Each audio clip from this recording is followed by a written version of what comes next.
Let's talk about the Cardinals' new head coach, Jonathon Gannon, coming over from the Philadelphia Eagles, where he did a pretty good job in Philadelphia. But he was defense coordinator for 1 year, right? I believe so.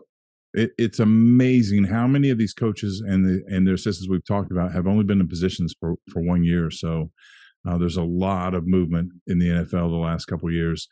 But Gannon did a pretty good job, right? I mean, there ain't anybody going to be able to argue that. But it was only for 1 year, and a lot of it could have been Sirianni, it could have been Gannon, could have been luck of the draw, could have been a whole lot of things.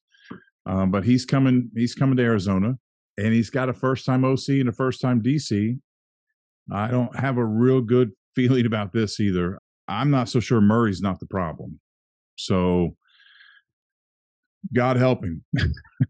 Yeah, that's how I feel about this situation. Again, you mentioned the first time OC and DC, Jonathon Gannon being as young as he is, like this doesn't feel like a great situation. This was a hot mess coming into the offseason, and you're already not going to have Kyler Murray. Like, as a new head coach, you're not going to have your quarterback until the season already starts. So you can't get him built into your culture, right? And have him be the leader of your culture. So that already presents its own issue.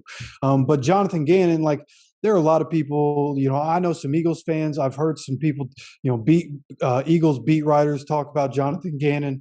Sure feels like everybody just feels like he was 100% being carried by the talent on that defense, and that the defense could have been better if they had a better DC.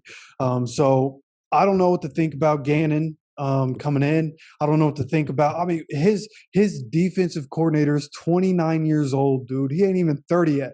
I'm literally older than his defensive coordinator, which is wild. And so I don't feel great about this situation, not only from the coaches that he's bringing in, but because of the roster. And again, the quarterback situation. Kyler Murray's not going to be there until August or September. So this whole situation's not great. It was an interesting hire. I thought they would go with the guy and I guess Jonathon Gannon could be a stopgap guy. They could just be giving somebody a chance. This whole situation's a mess. I don't know what to make of it, but I don't think Jonathon Gannon was the right guy for the job, and I don't think it's going to be a very successful trip here in Arizona for him. Yeah, and I want to throw something else out too. The Kyler Murray thing has me worried. It really has me worried. And there's a possibility that there are coaches who were not interested in this job because they didn't want to deal with a prima donna attitude. Now, I don't know Kyler Murray. All I know is what I get, what everybody else gets, and we all make our own assumption. But I mean, I have been coaching for a long time. I do have a master's degree in psychology. I think Kyler Murray I think there's a problem. And I think what it's going to take is, and again, this is not knowing Kyler Murray. I think it's going to take Kyler Murray growing up, and I think it may take a strong coach and mentor to help him do that. And so, if I'm right about that, there's a good possibility that there are a lot of coaches that didn't want this job because they don't want to mess with that headache, which would be the reason that we get a guy. And I don't want to discount Jonathon Gannon. I mean, he may end up being the next Bill Belichick. I don't know. But there's just a lot of questions swirling around here, and I'm with you. I do not have a good feeling.